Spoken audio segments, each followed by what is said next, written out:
Do you know your medicine? Weed Maps and SC Laboratories bring you an educational series on the science of clean and safe cannabis. Today's cannabinoid profile is on Cannabidiol.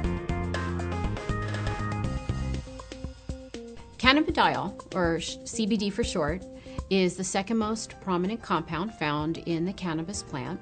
A lot of the medical benefits of cannabis that are attributed to THC or other cannabinoids are actually due to the CBD content of the cannabis. It has very strong anti-inflammatory properties. And not only does it help suppress inflammation, but there was a study that showed that it also helps the body to not make the chemical that causes inflammation. So it actually has somewhat of a preventive role.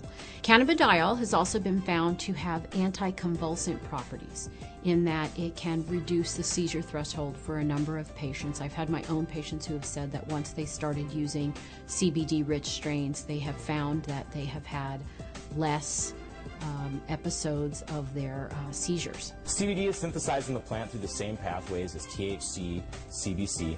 It starts out as geranyl pyrophosphate and alpha-tolic acid. Those two compounds join together through an enzyme-catalyzed reaction. Cannabidiolic acid, CBGA, is the starting material for CBDA, THCA, and CBCA. So CBDA synthase, if it's found in large enough amounts, will take this cannabidiolic acid and make it into cannabidiol carboxylic acid, which is CBDA.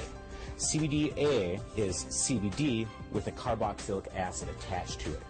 Now, with heat or through time, this carboxylic acid will naturally release from the compound as it is very unstable and become CBD.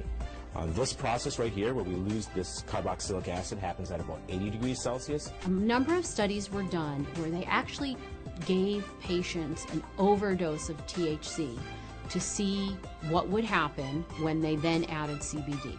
And CBD completely turned around the negative effects of an overdose of THC without changing the levels of THC in the blood. So that means that CBD exerts its own medicinal, just doesn't reverse THC, it actually has its own medicinal properties. CBD has been found to cause cancer cells to what we call commit suicide while preserving the normal cells. And what appears to happen is it appears to bind to the receptors on the cancer cells, which then induce the cancer cell to kill itself.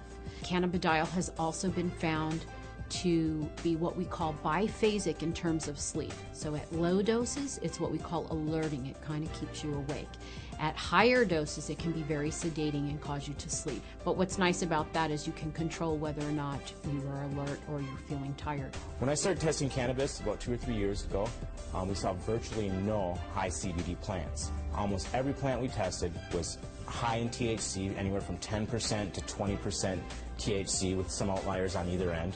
Some plants would have maybe 1% CBD at the max, 1.5% CBD at the max. Now that we've been testing for a while, we see anywhere from 8 to 15% CBD and maybe 5 or 6% THC in these strains. Some strains we get a 50-50 ratio. It can happen in all different ratios, but what it is it's a recessive gene in plants.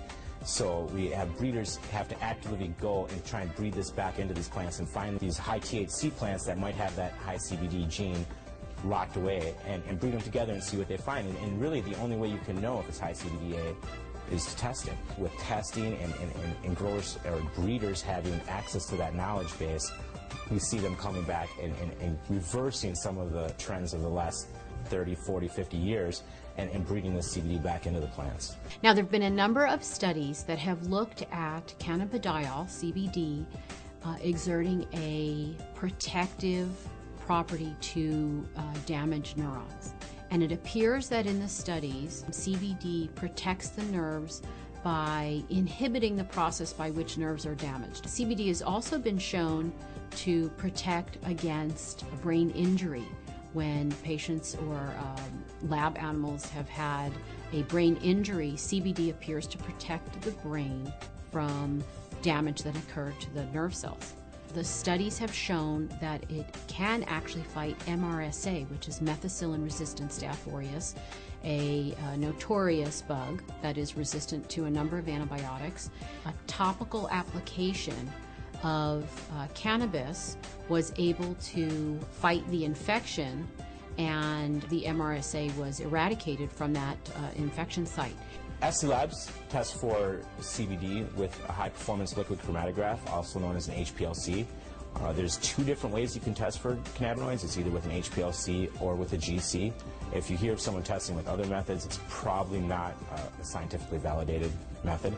But the problem with the GC is that the GC uses heat to test for these cannabinoids. And as I said earlier, all the acidic cannabinoids are very sensitive to heat. So the GC can give you no information about the acidic cannabinoids. It can only tell you about the non-acidic cannabinoids. The heat is decomposing these compounds. It's definitely decarboxylating all of them. And you're trying to measure it as these compounds are in a state of flux. And that's just, it's kind of fuzzy.